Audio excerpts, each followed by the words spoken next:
Morning world, it's Monday, April 24th. I'm on my way to work as usual. Did a father-son weekend. We went and hung out. Went and got some Legos.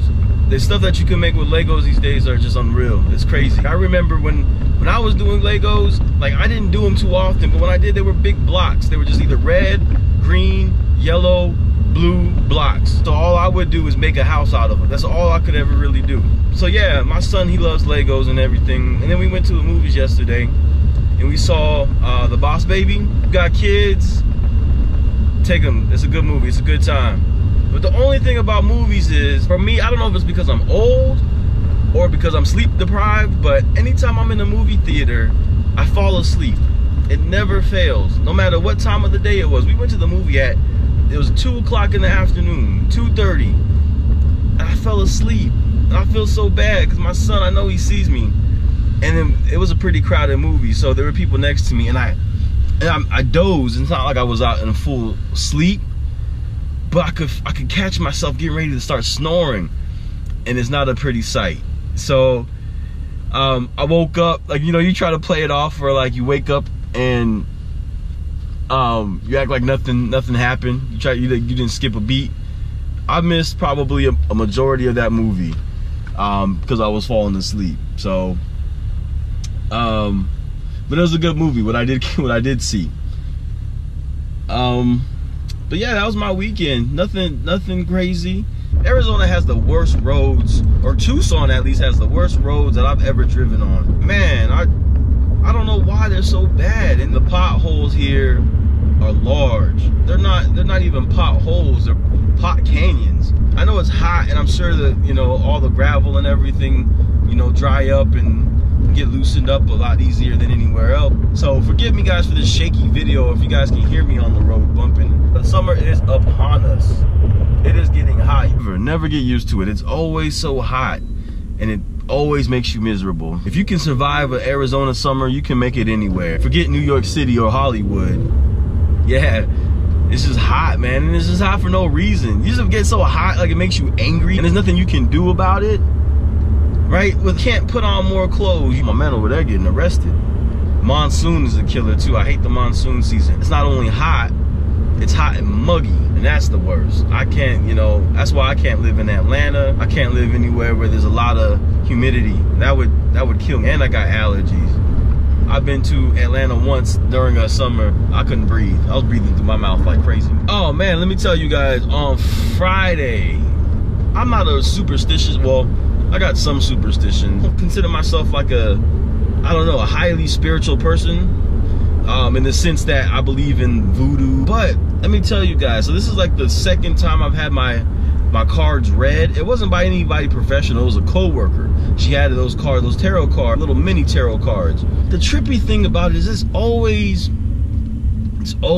got something going on where I can relate to my current state. It's not like it's predicting my future or anything. It's really just like, you know, this is really what's going on in my life, and these cards seem to confirm it. I don't know how cards read, I don't know what the cards were, but I do know I had a devil card in my hand, which would tell me, according to what was going on here, is that I'm a materialistic person. I like toys, I like having cool things. My voice just squeak. I make no bones about it. I work my butt off, you know what I mean? Maybe if I calm down on buying them from time to time, but it's not like I'm not responsible and I don't pay my bills and I go and I splurge all the time. I thought it was a pretty spot on reading. There are things that I'm trying to do, you know, both professionally and financially. It's like this. You're so fly. Gotta get a piece of that sweet potato pie. I'm that guy. You're so fly. Gotta get a piece of that sweet potato pie. You wanna see more on my living room floor? Leave it to go with seasoning. Pick up my phone, say Papa not home. Biggie puts me in some kind of mood. So that Tupac Biggie debate back in the day, do you guys remember that? Are you old enough to remember that? I was in middle school when everything was going down. Actually, yeah, from middle school to high school, East Coast, West Coast beef. I played the game. I was a Biggie fan. you know, I had discovered Nas. That's when I got my hip hop wings. My first real taste of like that East Coast rap, Can't Nobody Hold Me Down, that was the song. I bought the single, and I thought that was just like the coldest beat. And then my freshman year at high school, I'll never forget this. I was sitting in my social studies class. This dude, I think his name was Jeremy. He told me and my boy, he was like, hey, look out for this cat named Jay-Z. And that was around the time that Reasonable Doubt had dropped. And I was like, Jay-Z? This was in '96, so never forget that. And that dude was right. That dude was right. Then I bought It Was Written. It Was Written was the jump off point for my love for East Coast hip hop. I was so against the West Coast. I didn't like Snoop, Tupac at the time. I wasn't really feeling. The only West Coast rap that I even entertained was Spice One, Strap on the Side. Man, let me tell you what, that song would set it off. Like every time I hear that beat. But now as I gotten older, you know, I listen to everything now, all that old school Tupac. You know, anything West Coast, East Coast, it's all good, because that was a good time, man. Hip-hop, music-wise, that was a great time. Hip-hop, the art of hip-hop isn't the same as what it used to be. I won't gripe, you know, I won't complain, I won't moan, bitch and moan and everything. Music is music. I didn't listen to the stuff that, you know, my pops was listening to in the early 80s and whatnot. You know what I mean? I don't expect my son to listen to the stuff that I was listening to in the 90s.